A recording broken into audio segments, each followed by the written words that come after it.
Hey, everybody, it is Trags, Mike Petraglia, back with you for another installment of the Red Sox Beat podcast powered by CLNS Media.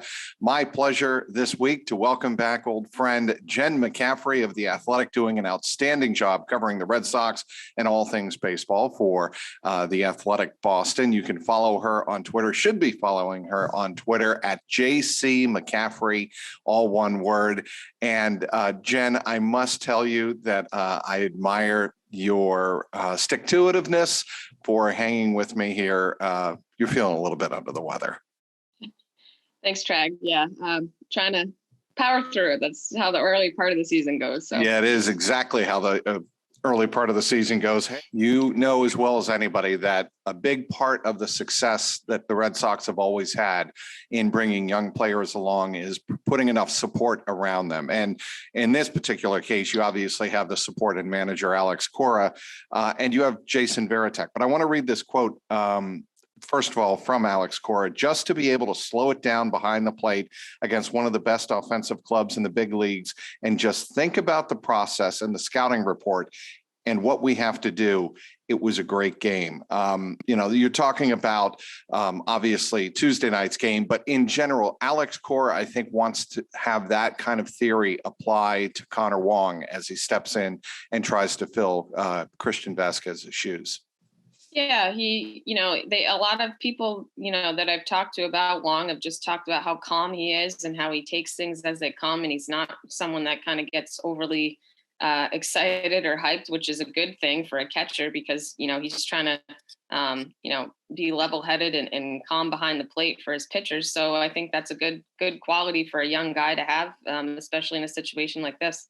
Jason Varitek, you quoted him as well, saying that he's very coachable. And what struck me was he absorbs a lot of information, and the obvious corollary to that, or the subsequent thought to that, is it's one thing to absorb it. It's another to apply it in pressure situations. And Varitek was obviously outstanding in doing that. And I think that's what you're going to look for from Connor Wong. Can he absorb all of the information, all of those scouting reports? Obviously, I mean, he's done this along his minor league career, but can he do it at the major league level where there tends to be more information put upon the catcher?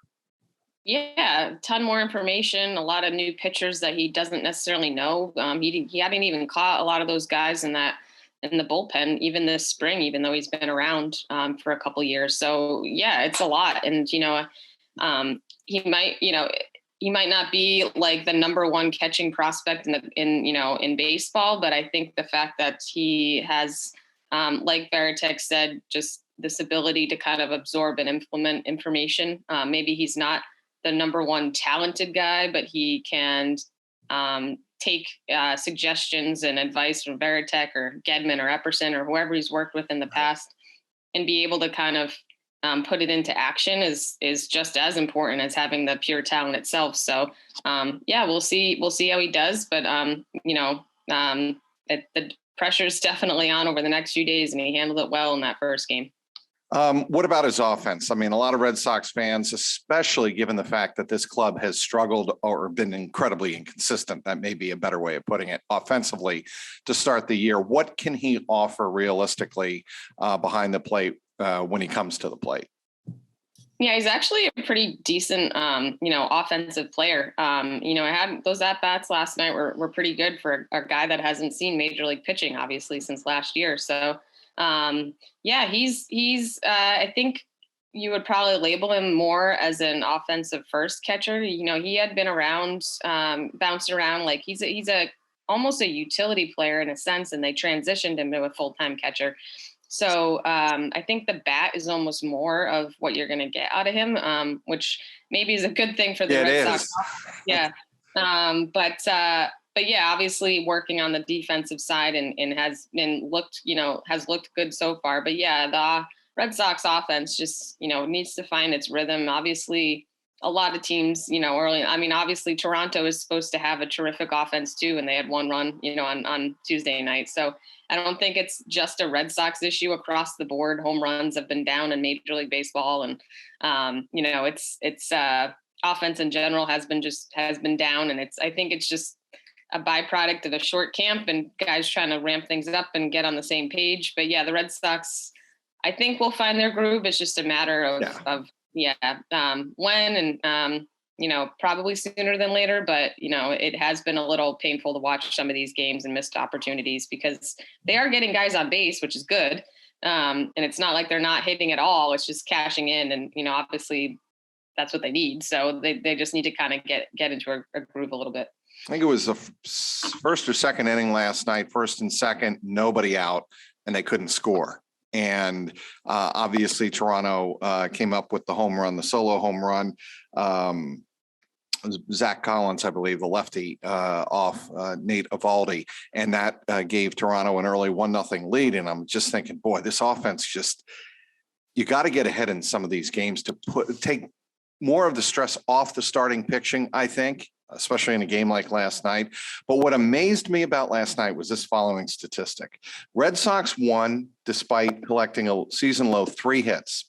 It was their third win over the last 11, not months, seasons with 3 hits or fewer. Only twice in the last 11 seasons have the Red Sox won a game with 3 hits or fewer in that time frame. August 27th of last year at Cleveland and July 10th of 2014 against the White Sox at Fenway Park. Did that stat blow your mind?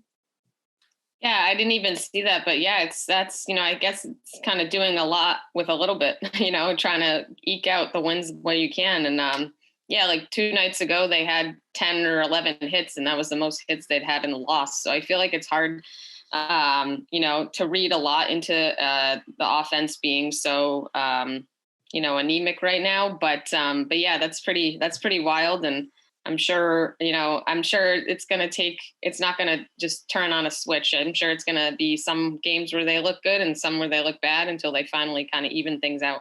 How do you think Trevor Story's looked so far at hitting 259? Yeah, I mean, he's another guy you can definitely tell is still trying to find a rhythm. This is all extremely new to him.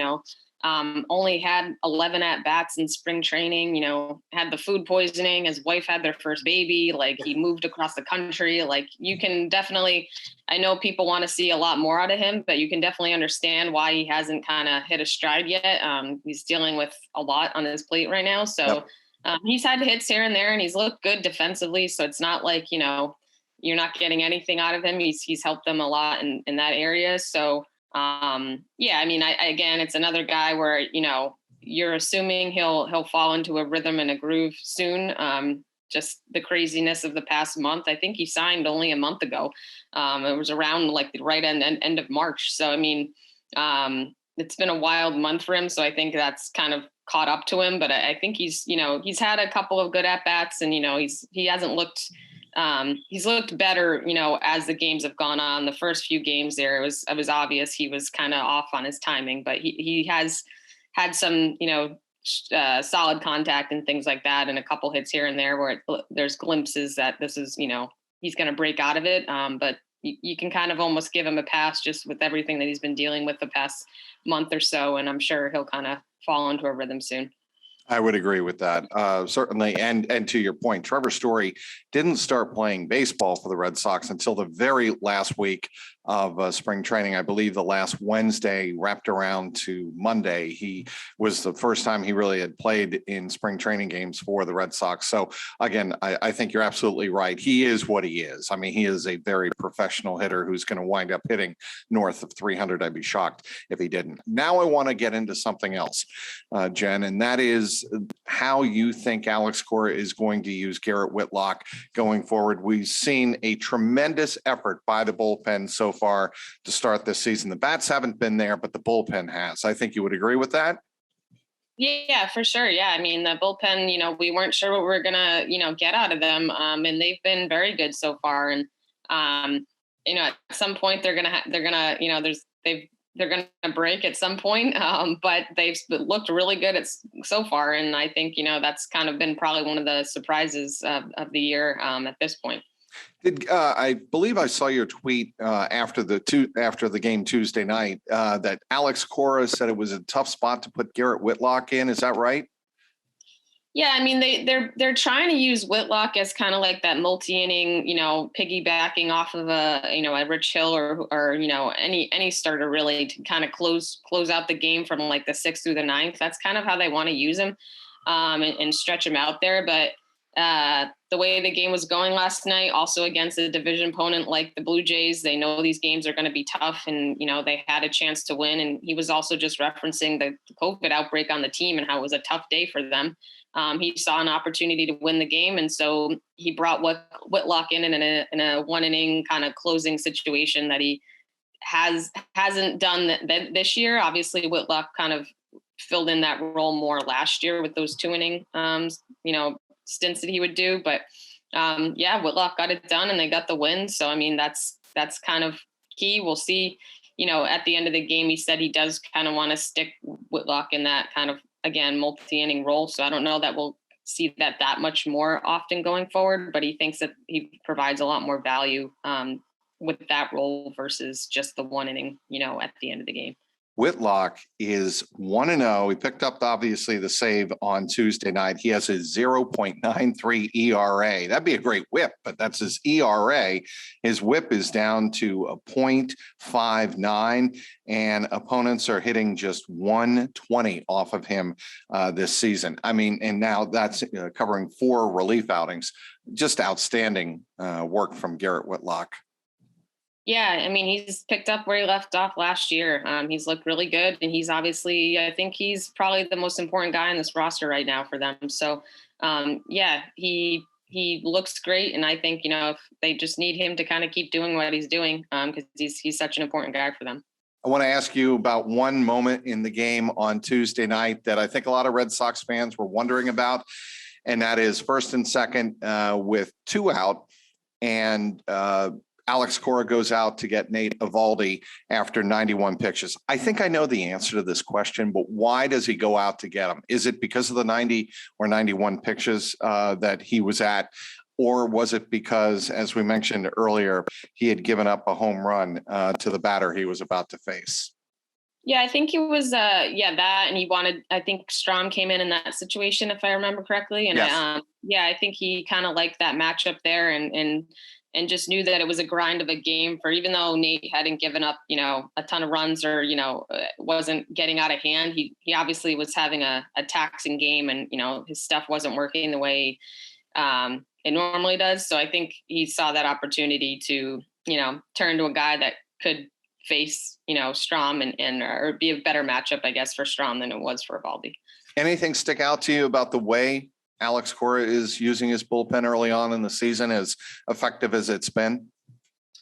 Yeah, it's been sort of that like Strom, Diekman, Robles like trio that's really kind of anchored them there. So I guess that sticks out as, we were wondering what the setup would be in terms of, who would get what innings. And he's really over the first, 10 or 12 games or so, he's really turned to that group when they have the lead more times than not. So, they've all looked relatively good. Obviously, you would like to see Matt Barnes get going. That's still a work in progress. And clearly he hasn't figured that out because he hasn't been used in wins or in big situations. So, but by and large, they've been good and holding their own, and we'll see if they can keep it up. I want to finish on this note, and it is going to be kind of a solemn occasion, but a celebratory occasion before Wednesday night's game as the Red Sox honor the life and times of Hall of Famer Jerry Remy. And obviously everybody has a Remy story to share. And I'm wondering if you have a story to share about Jerry Remy, or what you remember about him as you were getting into the business as a New Englander, and what Jerry Remy's, how he influenced you covering the Red Sox. Yeah, I mean, I grew up listening to him, watching Red Sox games, as a kid. So just to be able to kind of work alongside him and see him every day was such a pleasure and a joy, and to kind of get to know him. He was just, all the stories you hear about him that's exactly who he was. He loved the game. He loved being at the park. He'd always be the first guy you ran into, even if you thought you were getting there early. He'd probably been there for several hours already. He just loved being at the park. And, Yeah, he was just a terrific guy, and really loved what he did. And I think, it shows in the fans and how they loved him back. It'll be a really nice, tribute for him tonight, I'm sure. And it's nice that they're wearing those patches, on their jerseys all throughout the year. No one's ever going to forget Jerry, but just to be able to kind of have that little, stationary reminder on their jerseys every night is also just a really nice little touch to just to keep his memory, present every single moment throughout the game. Well said, Jen. I appreciate those thoughts, and I echo those thoughts. I want to thank everybody for downloading today's podcast. Thank our terrific guest, Jen McCaffrey, covering the Red Sox and Major League Baseball for The Athletic. For Jen McCaffrey, I'm Mike Petraglia, and this has been the Red Sox Beat podcast, powered by CLNS Media.